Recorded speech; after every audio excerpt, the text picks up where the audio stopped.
ফেব্রুয়ারিতেই ত্রয়োদশ জাতীয় সংসদ নির্বাচন। সারা দেশ প্রস্তুত হচ্ছে একটি অবাধ, সুষ্ঠু এবং গ্রহণযোগ্য নির্বাচনের জন্য। কি ভাবছেন সাধারণ মানুষ থেকে শুরু করে আগামী জনপ্রতিনিধিরা? সে কথা জানাতে ডিবিসি নিউজের ইলেকশন এক্সপ্রেস ছুটে যাচ্ছে সবগুলো সংসদীয় আসনে।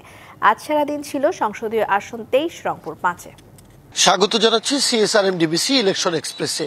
বাংলাদেশের দ্বিতীয় সর্ববৃহৎ উপজেলা মিঠাপুকুরের 17টি ইউনিয়ন পরিষদ নিয়ে গঠিত রংপুর 5 আসন। এই আসনের মোট ভোটার প্রায় 4.5 লাখ। আসনটিতে স্বাধীনতা পরবর্তী একবার বিএনপি দখলে রাখলেও বাকি পুরো সময়টা আওয়ামী লীগ জাতীয় পার্টি এই আসন দখলে রেখেছিল।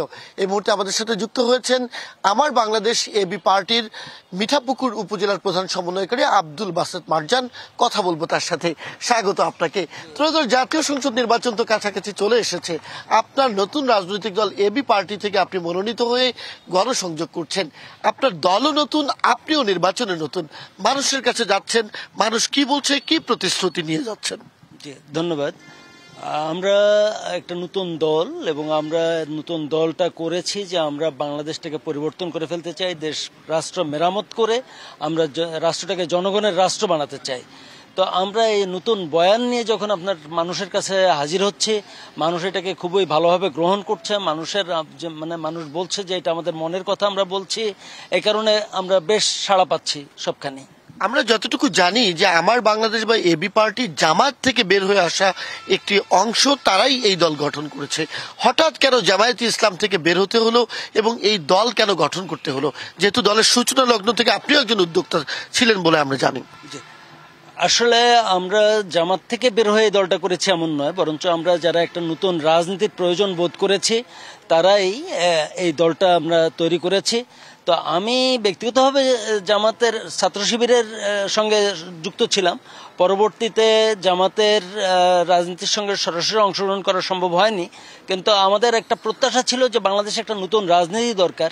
কারণ স্বাধীনতার পরবর্তী 54 বছরের রাজনীতির নামে যা হয়েছে, এদেশের মানুষ তা গ্রহণ করতে চাইছে না, সেটা মানুষ পুনরাবৃত্তি চাইছে না। এই কারণেই আমরা একটা নতুন দল করেছি, মূলত যারা নতুন স্বপ্ন নিয়ে আগাচ্ছেন, নতুন স্বপ্ন দেখছেন রাষ্ট্রকে নিয়ে, তাদেরকে নিয়েই আমরা দল করেছি। কিন্তু আপনারা যারা এবি পার্টি করেছেন তারা তো একসময় কোনো না কোনো ভাবে জামায়াতের সাথে ছিলেন। তাদের কাছে আপনাদের সম্ভবত কোনো একটা প্রস্তাবনা ছিল, সেটি আসলে কি? আমরা চেয়েছিলাম যে আপনার স্বাধীনতার পরবর্তী সময়ে, আমরা যারা স্বাধীনতার পরবর্তী সময়ের প্রজন্ম, তারা আপনার স্বাধীনতার চেতনাকে ধারণ করেই তারা দেশকে গড়ার জন্য এগিয়ে যাবে।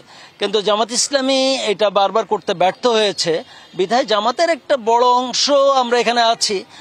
কিন্তু এটা নয় যে আমরা জামাত থেকে এসেছি অধিকাংশ, তা নয়। আমরা বাইরে থেকেও প্রচুর লোকজন আমাদের সঙ্গে যুক্ত হয়েছেন, যারা দেশ মেরামত করে, রাষ্ট্র মেরামত করে এগিয়ে যেতে চান।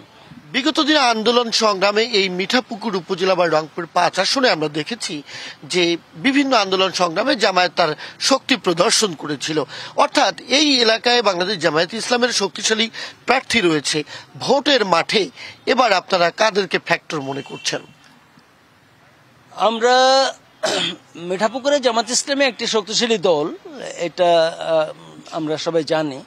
কিন্তু ব্যাপারটা হচ্ছে যে আমরা দেখেছি যে একটা দেশটা যেহেতু সবার, তো এই জন্য আপনার সাধারণ মানুষ সবাইকে নিয়েই সামনে এগুতে চায়। তো এই জন্য একটা বিশেষ শ্রেণীর লোকজনকে নিয়ে একটা গঠিত দলকে আসলে সেভাবে সবাই সমর্থন করতে পারছে না বা পারবে না। এ কারণেই আমরা একটা নতুন রাজনীতি নিয়ে আগাচ্ছি, এটাকে মানুষ গ্রহণ করতে চাইছে। আমরা যদি অতীতের ইতিহাস দেখি, এই আসরে অধিকাংশ সময় বাংলাদেশে আওয়ামী লীগ তাদের দখলে রেখেছিল। বিশেষ করে আওয়ামী লীগের কোষাধ্যক্ষ এইচ.আর. আশিকুর রহমান, তিনি দীর্ঘ সময় এখানে এমপি ছিলেন এবং যতটুকু এলাকার মানুষের অভিযোগ, তার দমন পীড়ন, লুটপাট, নির্যাতন, অনিয়ম, দুর্নীতিতে মানুষ অতিষ্ঠ, ফলে উন্নয়ন বঞ্চনাও আছে। এবারে আপনাদের নির্বাচনী প্রতিশ্রুতি কি?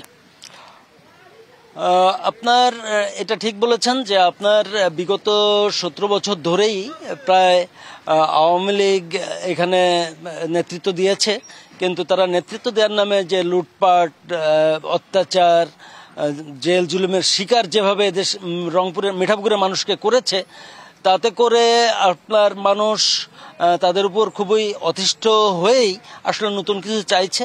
তো আমরা সেক্ষেত্রে একটা নতুন ইতিহাস তৈরি করতে চাই মিঠাপুকুরের জন্য, যে মিঠাপুকুরে উন্নয়নের দিক থেকে একেবারেই পিছিয়ে পড়া একটা উপজেলা। আপনি এখনো দেখবেন যে আপনার অনেক উপজেলার রাস্তাঘাট অনেক পাকা হয়ে গেছে, ভালো হয়ে গেছে, কিন্তু মিঠাপুকুরের অসংখ্য রাস্তা এখনো চলাচলের অনুপযোগী থেকে গেছে।